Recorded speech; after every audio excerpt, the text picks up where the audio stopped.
Dave Jaeger, welcome to the Construction ESOP Collective. Pumped to have you on, man. Thanks, Chuck. Looking forward to it. Dave is the CEO of NorCal Pipeline Services out in Roseville, California. And Dave, just to kind of level set, I'd like to get how'd you end up where you are today? Tell the audience your come up within the construction field, how you ended up steering the ship, and then we could get into why you went ESOP after that.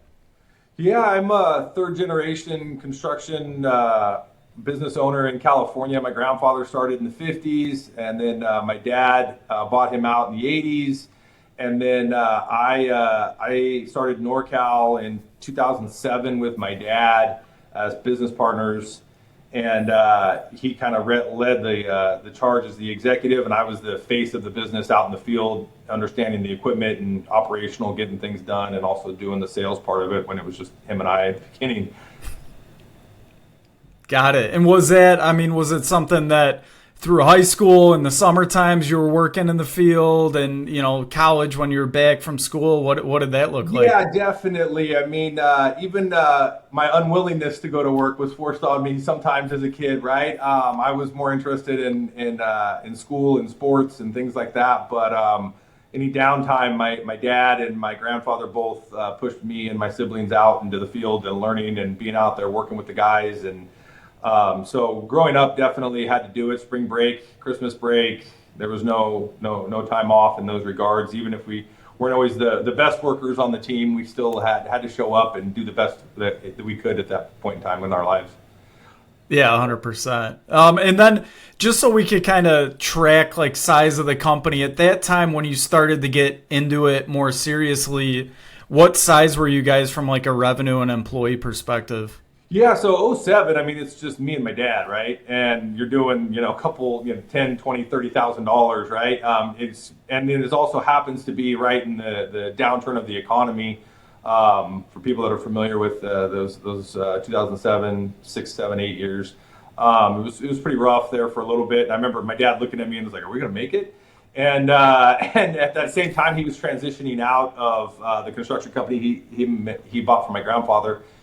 And so 2008 started to pick up a little bit of momentum just based on relationships that him and I had in Northern California from my previous work life, and then his relationships that he had. And then in 2009 we got a call. I got a call from my executive at a company called Kiewit, and which is one of the largest contractors in the world that I had met years and years before. And he said, "Hey, I got a job down here in LA. I need you to come down and do it. It's about 6 weeks worth of work." And I said, "Okay." And I got down there in August 1st of 2009, and I met the night superintendent, and he asked how many vacuum trucks I had, and I said, "How many do you need?" He goes, "I need 4." And I said, "No problem. I got you." And problem was I only had one, and I only had 3 employees at the time. And I was like, "Oh man, I got to figure this out. And I got to figure it out fast." And that's how I got introduced to the rental industry for vacuum trucks, and started calling rental companies and then just covering their sticker up with mine, and was in the union, and so started calling the union halls and loading up with labor. And luckily for me, because the economy was bad, there was a lot of available people looking for work, and so I could call the union hall at that time and say, "Hey, I need 8 guys." And or 8 people, and 8 people would show up that night for the night work, and I could do new hire paperwork and get them going and get them trained and all those sort of things. And really quickly, that 4 trucks turned into 8, and then 8 became 16, and 16 became 24. Really quickly on that job, and before I knew it, I was managing like a real significant amount of work. And the nice thing about that job is it started as 6 weeks and it became 6 years. And so really it was one of those things where it's just really catching lightning in a bottle and being the right age and the right place at the right time. And really just have, I think the key takeaway for me was, and especially looking back on it in reverse, oftentimes I think about how I was as a subcontractor, and being that I was, an important sub, but they had a lot of subs on that job. And I attended their foreman meetings. I attended their safety meetings, and I wanted to become a partner with them.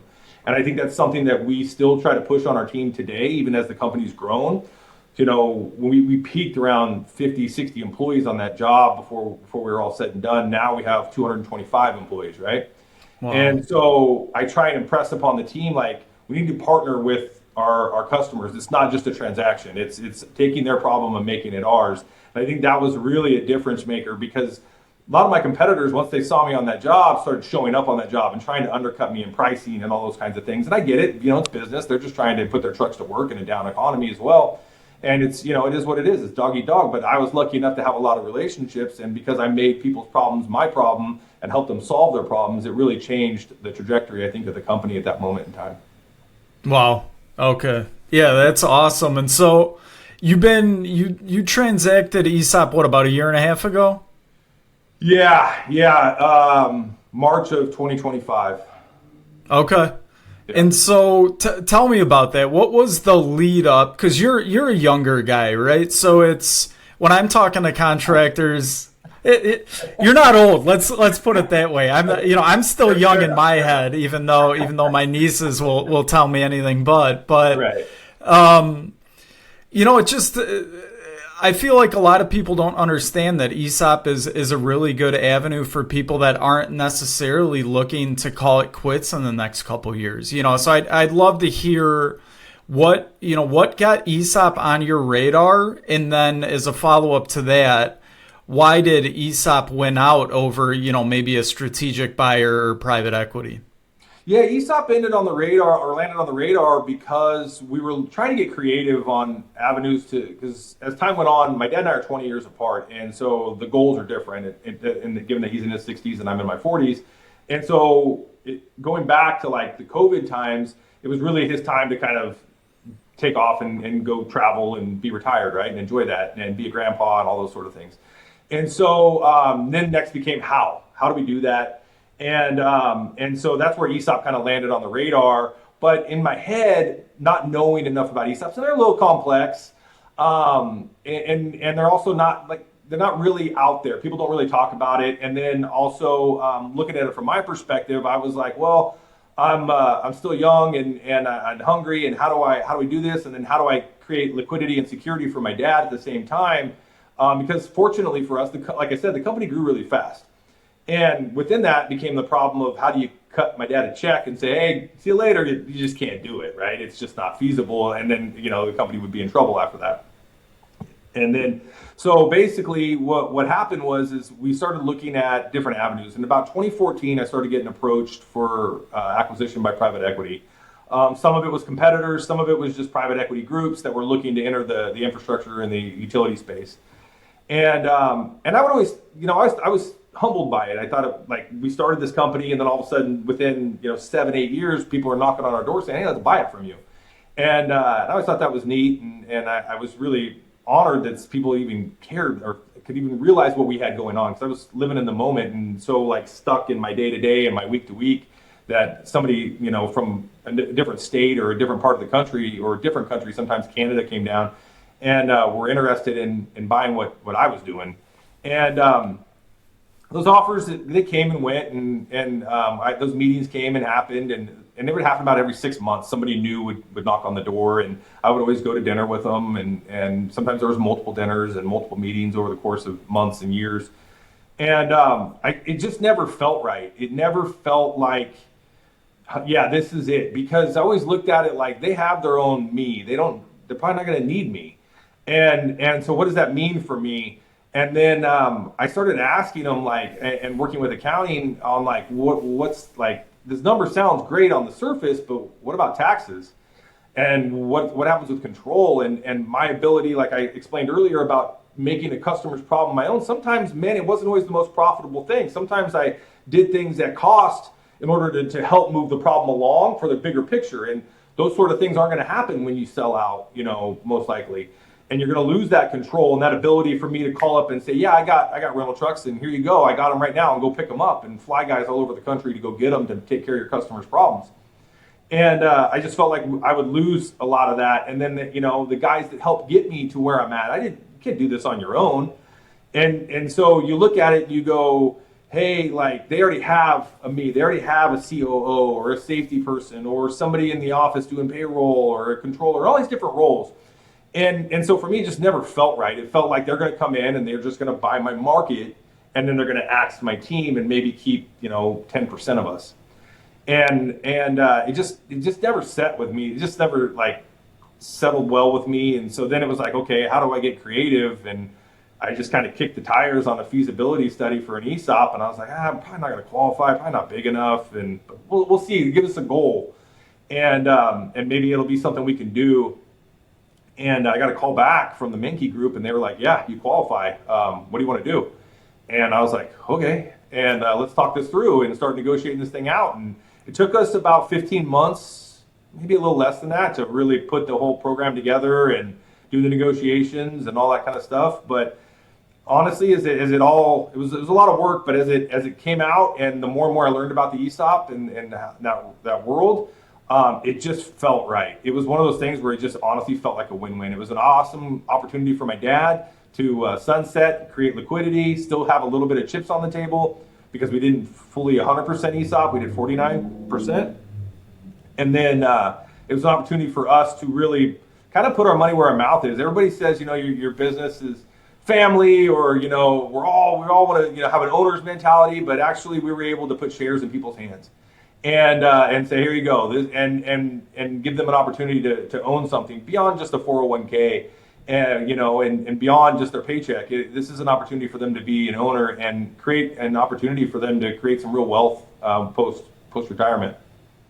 Yeah, no, 100%. And before we started recording, you brought up a really good point that I hear all the time, right? There's so many misconceptions around who qualifies to go ESOP, right? From top line revenue to EBITDA, and there's, depending on who you talk to, you get 10 different answers. Yeah.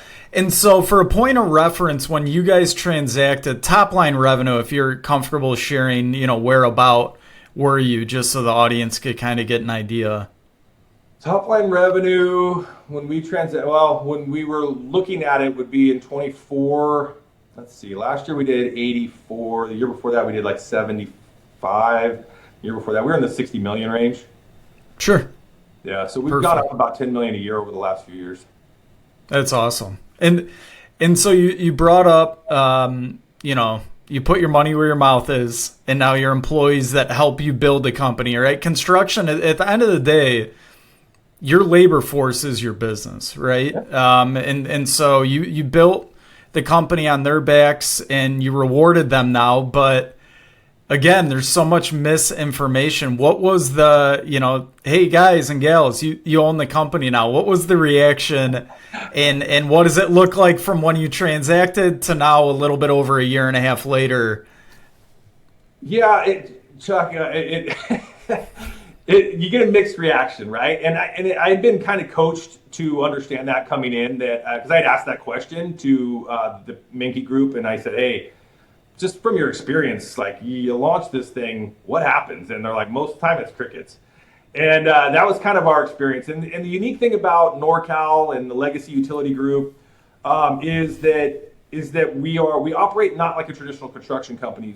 We have small franchises, right? So you might have 10 employees in LA and 10 in San Diego, and they're spread out throughout California. And so it became one of those things where it was really hard to get everybody together without shutting down the company or saying, hey, everybody come down on a Sunday or something, right? And hope to God, everybody could make it home by Sunday night to go to work on Monday. It just became really hard so we had to do it over Teams. And it's hard to connect with 150 plus, because there's 50 plus people in the ESOP.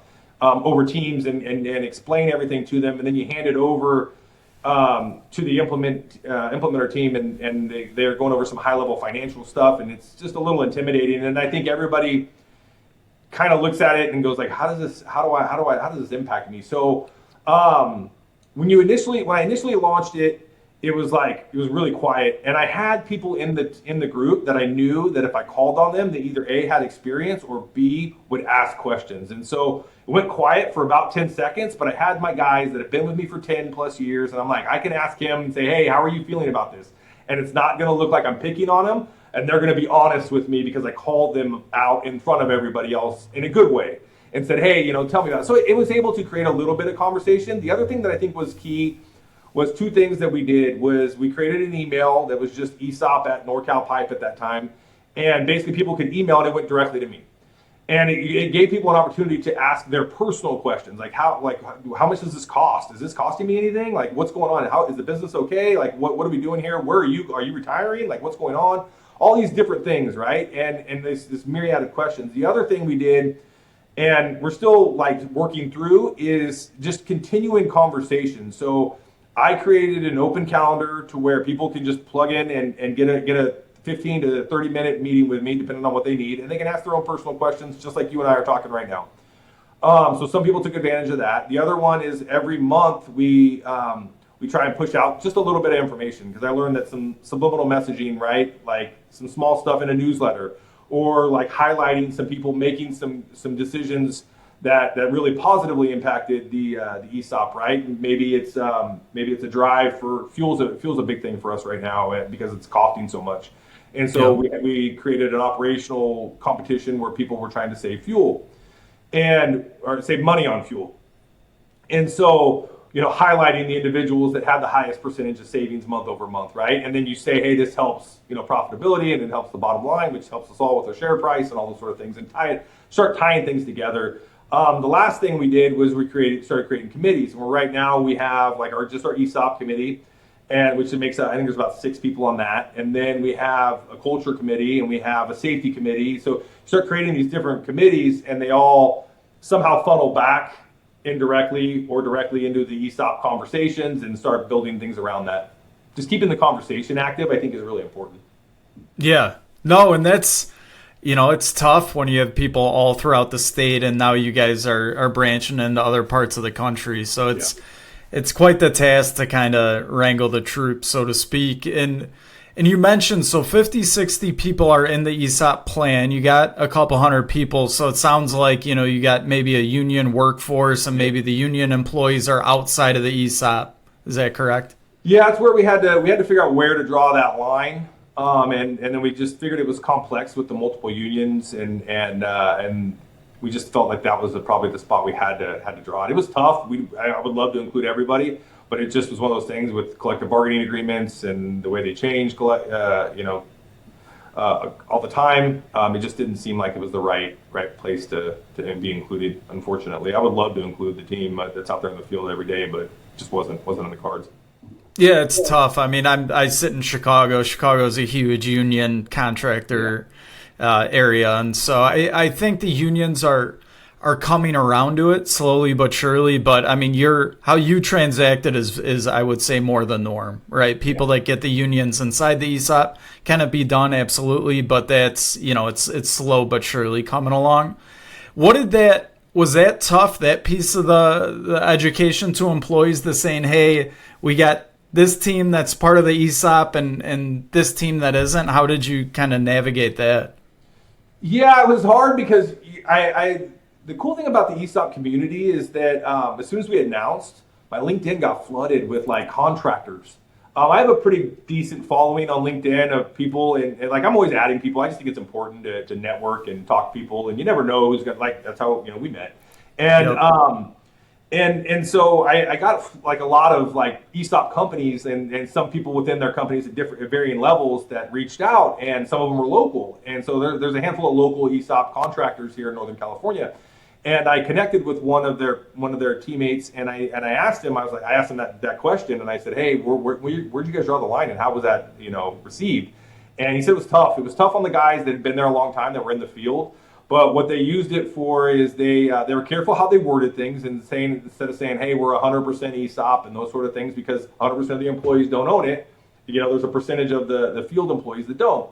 And so they started saying things, employee owned and stuff like that. But also it gave them an incentive to have a guy that maybe was a foreman and been a foreman for 15 years to level up a little bit and say, hey, what can I do to take this to the next level, and maybe go from foreman to superintendent, or superintendent to estimator, project manager, whatever those things can be, to get me into that ESOP if that's what he wants to do, right?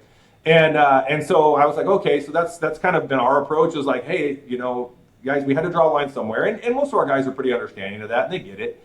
And then we said, hey, these are opportunities where, like, some of our guys that are operators are on the ESOP team because they were able to move up into manager roles, right? And so it kind of gives them that, hey, like, this is what happens if you move into those roles. There's nothing wrong with you. Those guys are well compensated in the union, sometimes a lot better than a lot of people at the company. So there's definitely a lot of perks. The unions, they've been great to us, but there's got to be a line somewhere, and that's just where we had to draw it, and that's what we're using it for motivation. If guys really are interested in the ESOP, then level up, and we'll get you into these management areas. Well, and I think, especially in the heavy civil and adjacent space, you always have that, right? Because before you went ESOP, you had the office staff that weren't card-carrying union members. And so maybe they felt left out, right? And I'm sure you guys had a great 401k and that type of thing, but there wasn't anything else for those types of employees. And so I think the ESOP just a nice piece where the union guys and gals are being taken care of. Like you said, the pay scale is great, pensions are great, benefits are great. But now the other side of the house that didn't necessarily get those union benefits, now they're getting the benefit of the ESOP. And then you could have people transition as well. So I think it's kind of the best of both worlds. Yeah, that's like I kept telling everybody it was a win-win. I felt like it was in the odd case that you don't really see it very often, but I felt like it was a win-win. Yeah. That's awesome. And so when you transacted, Dave, were you guys, how much of your, business was bonded? Was bonding, a big piece of it? Was it a small piece? What did that look like? Bonding is about a third of our business, bonded work. Probably not a third. That's probably overstating it. I would say, trying to think. So our lining division does about a third of the revenue of the overall business, but their work that's bonded is probably 10%. Probably 10% of our work is bonded. Okay, so not a big, some companies that I've worked with have 100% of their work. They're doing $100 million. And it's all bonded, right? Heavy highway work and that sort of thing, yeah. But still, 10%'s not nothing. Was there any surprises there when you went ESOP and the balance sheet kind of flipped a little bit? Was there any heartburn with the surety? When did you get involved with them? Yeah, so that's a great question, Chuck. So as you're doing this process, it's so hard for me because I always try to be open and transparent and honest as much as possible. And I felt like I was keeping a secret for like 13 months of just hiding and not being direct with anybody and like all shifty and all these sort of things. Yeah. And so I would meet with the bank or I'd meet with the bonding company and I couldn't say anything. I was like, oh, everything's good. Please don't ask any more questions. You know what I mean? Look at the financials. I'll talk to you later. And so it was one of those things where luckily, my dad and this is where, really paid dividends being that we're, partners for so long and that he has so much history in the business. We have a long-term relationship there with the bonding company specifically. And so we're able to, and my CFO had a long-term relationship with the person who represents our bonding company.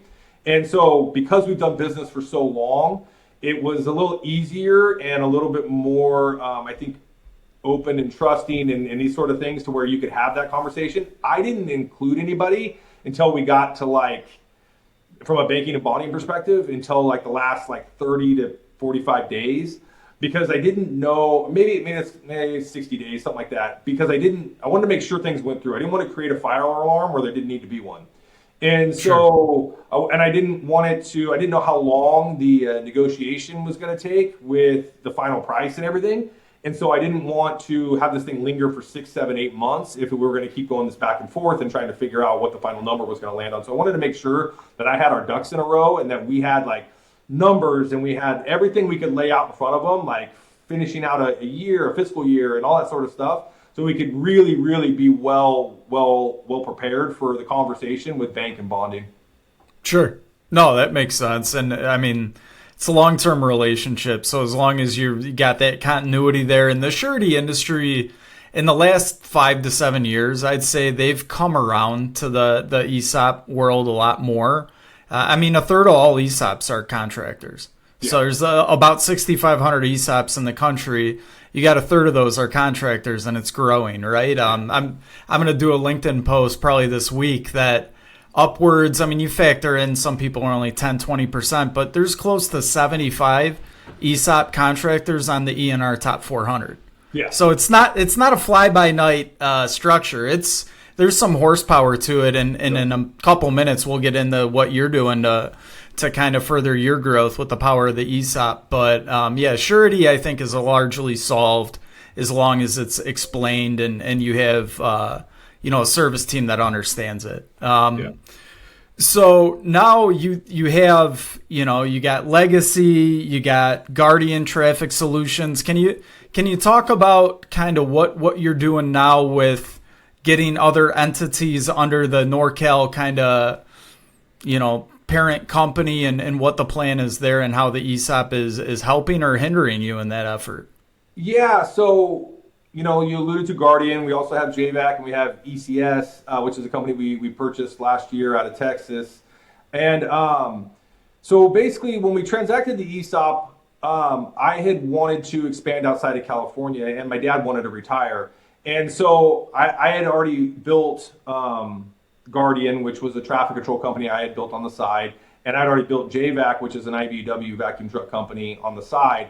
And I own those with a couple other partners, and so I was trying to build this thing up, and then so the idea is that NorCal has such a geographic name, and in order to get out of California, and there's nothing wrong with California, but just want to expand and do business outside of California, I want to grow the business.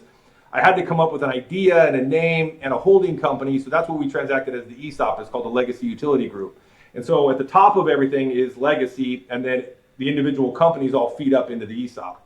And so what we're doing is we're going around and we've bought some of the companies that or buying some of the companies that I had already built, and including Guardian, and then we're hopefully going to transact JVAC this year.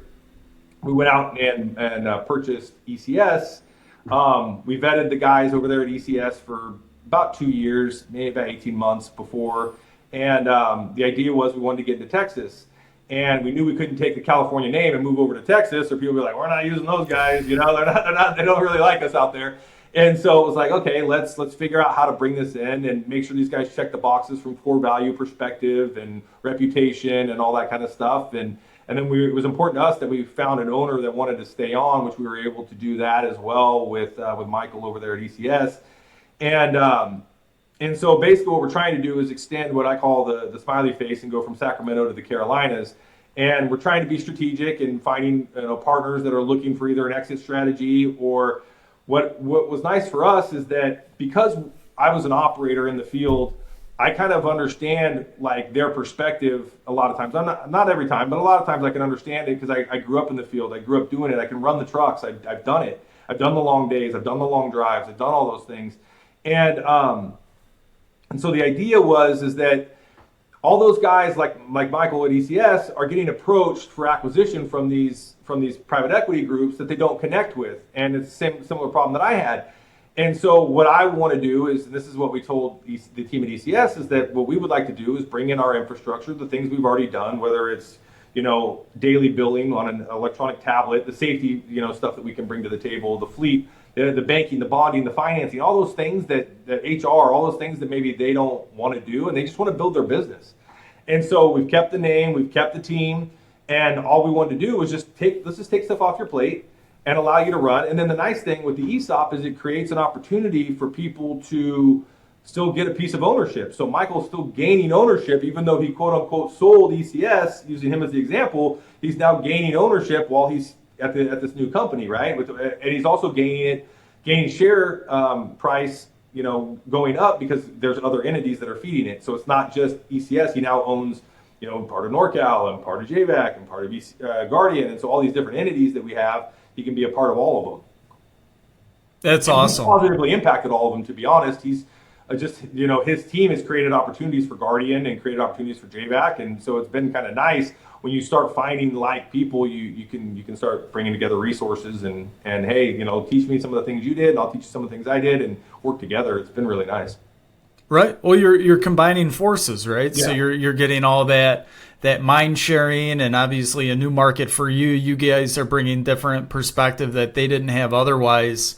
And let's be honest, right? I mean, going ESOP it takes time and it takes capital, and some people like the idea of an ESOP, but they don't have the money or the wherewithal from a timing perspective to get all their ducks in a row. And so I think what you did, you're extending that olive branch, giving them kind of the best of both worlds. They still get to be a part of the ESOP without maybe taking on the hassle of what you and your father did, right? And structuring it correctly. And you already are figuring it out, so they don't have to take on the risk of maybe hiring the wrong advisor, forcing something, having the right or the incorrect debt stack, right? Those types of things. So how did you, did you know them, or how did that deal come about? And did they know anything about ESOPs, or was it something that you connected to them and then you educated them on the ESOP and they came around to the concept? Yeah, no. So ECS specifically was introduced to our president,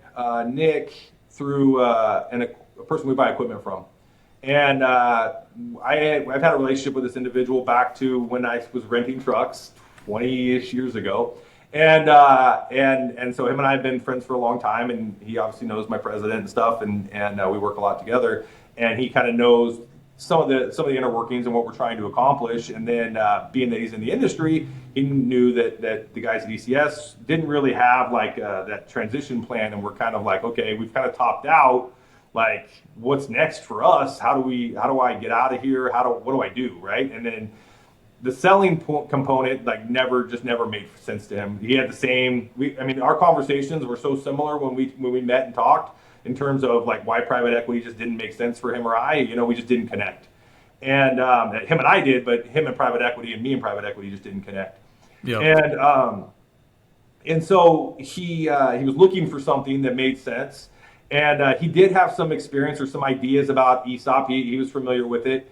And so he was able to wrap his head around it a lot quicker than maybe somebody just cold off the street who hadn't had any experience with it. And but yeah, no, there was a long vetting process there, and spent some time on the golf course, spent some time at dinner, spent some time getting to know each other from my perspective on teams just like this. But also, some of the team leadership team also spent some time getting to know him and talking to him and all sort of things, just to make sure that the alignment was there and what his long-term goals were, and make sure they aligned, and we could service that, right? Whether it was going to be an exit strategy for him, or it was going to be a long-term goal of him wanting to find somewhere to land and his team somewhere to land, which is ultimately what he ended up choosing. Right. And was it pretty similar to getting your guys up to speed with his crew and letting them know, hey, now you're employee owners? Was it pretty similar, or was there any differences in that realm? Well, uniquely, Michael is the head of our ESOP committee. And so it's been nice because he's been able to then kind of be the voice to go out there and talk to people and explain to them, and really wrap his head around it, and being able to teach the team in Texas, and not just Texas, but everywhere else that we operate as well.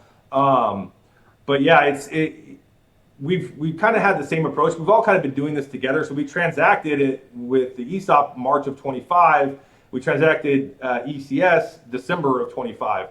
So in reality, that was a lot in like a 9-month period to do. And they've kind of been living it with us. So stock price for us just came out. I just got the report this week. And so we'll have our first launch coming up and all sort of things. And so we're just trying to create some positive momentum and really, really fine tuning it, because we didn't really know what to expect for the last 13 to 15 months of what like an ESOP was going to look like. And so getting out there, just kind of creating the same like wording and getting everything out into people and in front of them. And then the other thing that we did was we brought a lot of their team into California, and from all of our different companies all together into one room. And from a management perspective, I brought everybody together for a few days and really went over where we're at, what's going on, and then where we're going. And that was really important. And I think we got a lot of positive feedback from that. Was really just finally getting some FaceTime, everybody, in the same room, and really just shut the doors and let's talk. Let's talk through the good. Let's talk through the bad. Let's talk through what you don't understand, and let's try and work and go forward together.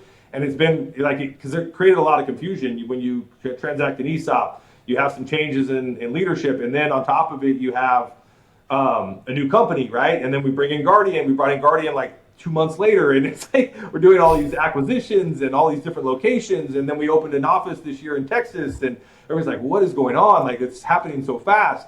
But trying to get people to hey, let's all get together in a room and let's just all talk, and everybody bring your concerns, and we put a survey out ahead of time, and bring your voice your concerns. Let's talk about it. And we just laid them out, and went through as much as we could, and some stuff had to get tabled for another day, but we tried to get through everything we could in 48 hours, and then just the crux of that really ends up being the follow-up. As long as you're following up and having continual conversations, it really creates the trust and the positive momentum so that people believe in what we're doing. Right.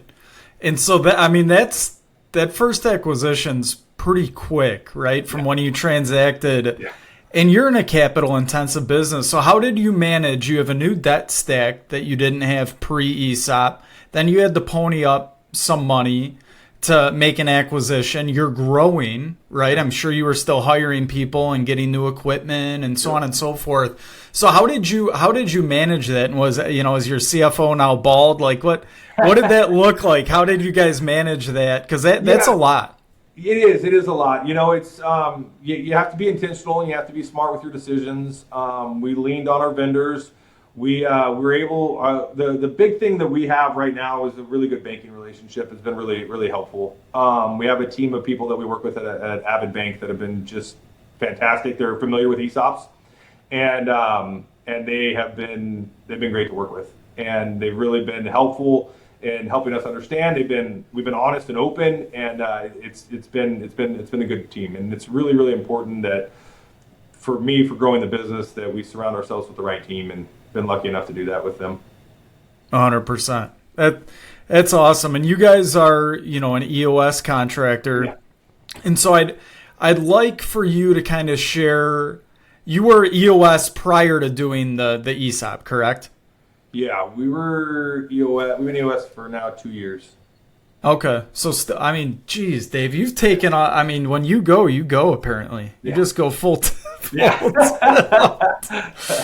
Man, so you were doing EOS for what, roughly 6 months maybe before you went ESOP. So do you feel like the structure of EOS and the intentionality and so forth helped you with the ESOP transaction and transition?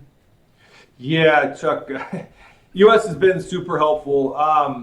And I think people that are founders or family businesses can relate.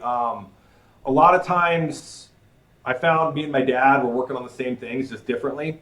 And, or maybe because I was in Southern California for a long time, for 10 years, and he was in North, it almost felt like two different businesses, and there was no connective tissue. And I think EOS really being implemented, and we really implemented after my dad retired. And it just was by design. It wasn't by design. It just happened to be that way. But the implementation of EOS was really, really beneficial, because what it allowed us to do was kind of divide and conquer. And I know that sounds silly, but it really put it in your face. It was like, first you sit down and you make these goals, and you make all these things that you want to do in the business, and you don't torpedo anything. Everything is on the table. You can say whatever you want. And so you bring your leadership team together, and you talk about, the right people, right seats, and you talk about your long-term goals, your 1, 3, 5, 10-year goals. And you start laying those things out. And then you start going, okay, how am I going to achieve there? And you start bringing it in. And then you find that these are my 1-year goals. And then your 1-year goals lead into your 3-year goal. And how do they lead in, right? So you start taking things, and really, it allowed us to really create a lot of structure that we hadn't had before. It, just being frank with you, it was just really it's a family-run business, and my dad and I just put it together without a lot of sophistication. It was just a willingness to work, and so then it became like, okay, now we have 100 and some employees, and at the time when we went EOS, and it was like, we have a lot of mouths to feed, and we got to make sure this thing's around, and then what does this look like post my dad, and how's this going to work? What's the structure and all those sort of things, and how do we get a little bit better structure and organization so that people feel comfortable where they're working, and they know where they're going, and they know what this business looks like, because now there's new leadership in charge with me being there. Even though people knew me, it still didn't know me from a global perspective of like, hey, he's running the business, right? And now everybody's accountable to me versus my old man when he was here. And how was the Texas acquisition? Did they run on EOS or no? Yeah, everybody does. All of our meetings, they didn't before, they do now, okay. I should say. All of our meetings, all the way top down, are on the same cadence. They all look similar. So if you attended a leadership meeting, or you attended a payroll meeting, or a different company guardians meeting, they should all look very similar. The cadence should be the same. Even though like the goals or the data might be different, everything will pretty much look the same. Sure. Yeah, no, that's I was curious if they were, if it happened to be the previous owner was running on EOS and he just kind of transitioned No, it, or that would have been nice, but yeah.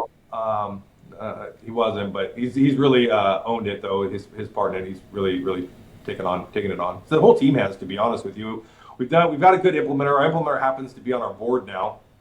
Okay. So that's been helpful for us as well. But it's been nice because what we've used our implementer and added EOS training to our management team. So now when you become a manager at our team, you have to go spend a day or two with our implementer in a group setting. So we might bring all the directors, for example, and say, hey, 8 or 10 guys are going to be here, 8 or 10 people are going to be here, and they're going to sit at the table, and you're going to go through a full day with our implementer, and you're going to go over how these meetings, these L10 meetings should look, and how these things are ran, and the cadence, and all that kind of stuff, and then we have refresher courses every quarter and stuff like that. So, got it. No, it's like we were talking before I hit record. There's just EOS is growing so much in the contractor space, and then I'm seeing it in the ESOP world, contractor or otherwise.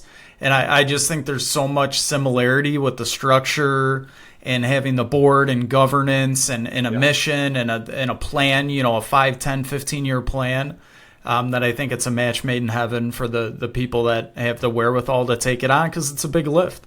Yeah, the nice thing that EOS has created for us too is you can't really hide from it. You really, I mean, everything's right there. And so your individual rocks, as we call them, which are your long-term to-dos, and are right there in your face. And you have to report weekly if you're doing them or not. And if you're on track or you're off track, and your deadline's coming, and it allows you to. And there's a sense of pride when you complete your tasks, and it feels good to when you're sitting in a room of your peers and your stuff is done and you're checking your stuff off the box, and you can move on to the next thing that you got to do. So it's been nice. It's created a lot of visibility.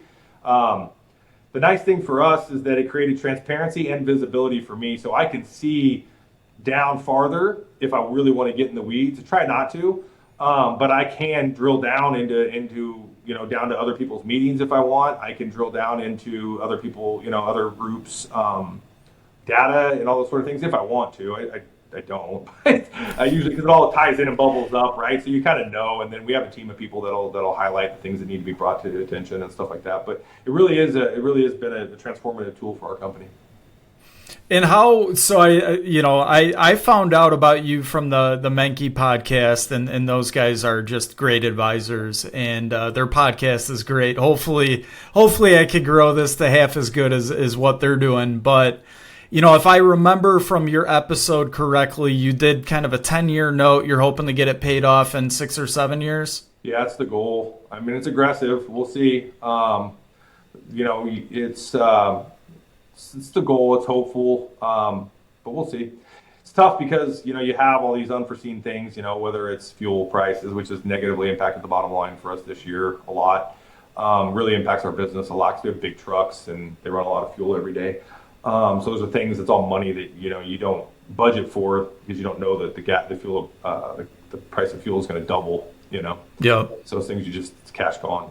But yeah, the goal is to aggressively pay that down and then hopefully transact again in the next 10 to 12 years to the remaining 1%.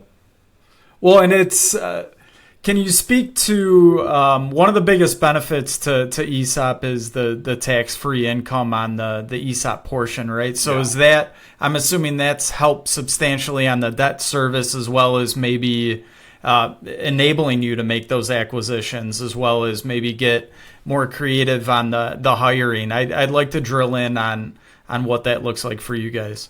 Yeah, no, the tax component was a large component even to get the ESOP deal done. The way my dad smartly viewed it was that it was basically double because he was not having to pay taxes on a portion of the money, right? And so the way he was looking at it was if they gave him $5 million cash, that was essentially $10 million in value, right?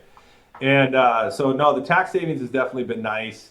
And then it has given us some flexibility in order to kind of figure out financially. And I have a really strong CFO and an accounting team that's done a really good job of managing the money and making sure that, hey, we're accruing money where we need to pay these, whether it's the ESOP note and all these sort of things, or we're accruing money for our CapEx. Because you have to be a lot more structured. Like we used to buy equipment a little bit sporadically. My dad and I did, especially when we were starting, and now you have to be a little more structured with capex and things like that. You have to really, really plan it out, and it's got to run through the board, and it's got to, you've got to make sure you've allocated the funds correctly so that you can execute that from a tax perspective and have it all make sense. So yeah, it's definitely different.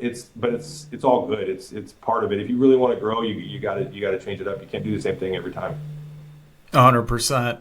On the recruiting front, has the ESOP kind of caught its legs? Has it made a material difference in terms of, fighting the good fight, the labor market? I feel like that's always the top, if not the top issue, second issue of plaguing the, construction companies. So has the ESOP helped you kind of get a competitive edge compared to your peers?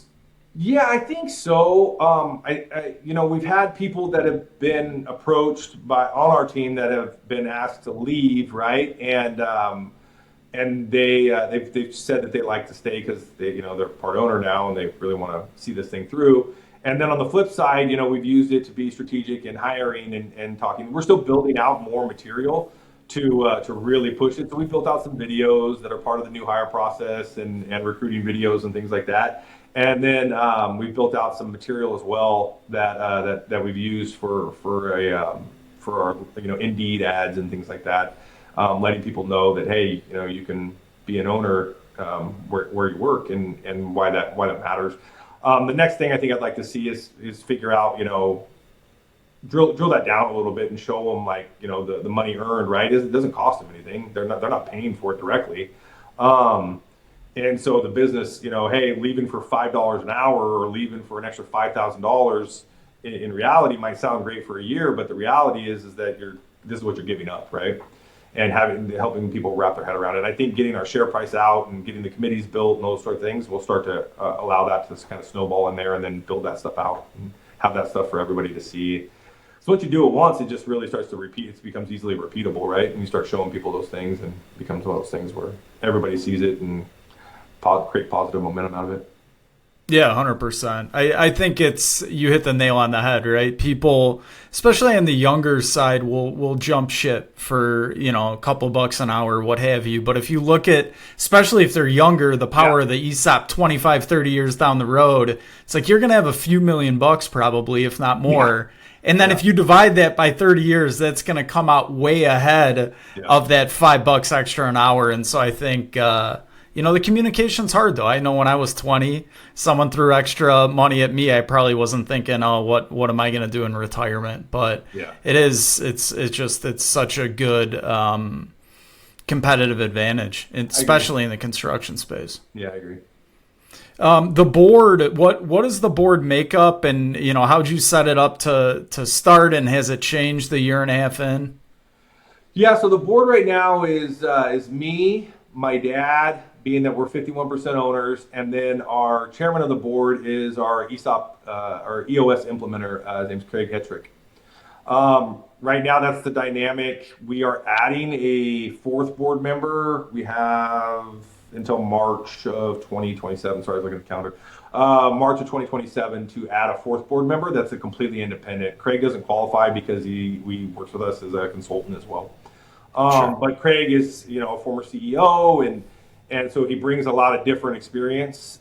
He's not a construction guy. He's a little different background. I think he's in food service background, and so he's got a different perspective. And he also works with a lot of businesses and leadership coaching and things like that. So appreciate his perspective. And then we're just trying to find a fourth member that has a little different background and going through some interview processes. That we've interviewed a handful of candidates and still working through that stuff to try and find the right fit. Because we'd really like to find a long-term solution there and have it be a good fit. Sure. No, that makes sense. Well, then, as we kind of wrap this up, Dave, what's the next 10 years look like? And if you had a crystal ball, you mentioned the smiley face, kind of what do you want the makeup to be for legacy as you look out? Yeah, 10 years. I really, for me, 10 years, I really want to build out, get from coast to coast. I think, like you said, I'd really like to expand our footprint, expand our our team, obviously, I'd love us to have a little bit more in terms of coaching and leadership coaching and things like that, and allowing people to kind of, see what their career trajectory looks like, which we're building out. We have, we're hiring a CPO right now, which is a chief people officer. Like to see some a little bit more long-term stuff built out. And I'd really love to see the ESOP note paid down or paid off in that amount of time, which would allow us to then be a little more financial flexibility and hopefully, create some more acquisitions and continue to grow. Maybe that's up the East Coast, or maybe it's in the higher up in the Midwest or Northwest. Hey, I'd love to have you in Chicago. There's a lot of good contractors that fit that silver tsunami bill. So they got to figure something out in the next 5-10 years. So to that point, Dave, do you want to stay for now, at least kind of in your core competency? Or if there was, let's say, a really good GC that listens to this and says, you know what, I like Dave, I like his energy, I like that he takes care of his people, he's structured, he's a smart guy, he's got a lot left in the tank, maybe I would be interested in going to ESOP, but not myself, but selling to someone like Dave. Is that something you'd entertain, or do you want to kind of stay in the more, the core competency of companies you've created so far? I mean, we're open to all ideas. I try and be open-minded and flexible and see if anything's a fit. Our biggest thing is the core values. We just got to all align in core values and goals and those sorts of things, right? So you check the box on the teamwork and the integrity and thinking big, right? And I really want people to subscribe to those things, and that's where we really want to find teams that are a fit. The other thing is really going to be long-term goals, and finding people that their long-term goals line up with ours, and they go, hey, we want to grow too. Maybe they reached a limit with their capital, and they really don't know how to grow beyond that, right? And but overall, if there's other products or other services, as long as they're customer service focused and they really want to take advantage of really being a partner for their customers, you never know. I would have sat here 20 years ago and not told you I'd be sitting here 20 years later. I didn't think that we named the company NorCal because we never thought we'd leave Northern California, and I'm over here talking to you about going nationwide, right? So right. I try not to be a closed door to anything. That's awesome. And if someone's thinking about going ESOP, what's the biggest reason you would say, like, pro and con, right? So why should they do it? And then to play devil's advocate, why shouldn't they do it, in your opinion? Yeah, you should definitely do the ESOP if you're looking to transition, either, for a succession plan, you have a team in place that you think can carry it. And also the tax advantages are great. But you shouldn't do it if you just want to ride off in the sunset. If you're done and you don't want to be a part of it anymore, you don't want to help out, you don't want to be on board, you don't want anything like that, you just want to ride off, then it's probably not a fit for you. Sure. All right. And if someone wants to connect with you, what's the best way to connect with you, Dave? Yeah, you can get me on LinkedIn, or you can go to our website. It's legacyutilitygroup.com or norcalpipe.com. You can find me on either one of those. Awesome. Well, I appreciate your time. This was great. Thank you, Chuck. I appreciate your time. All right.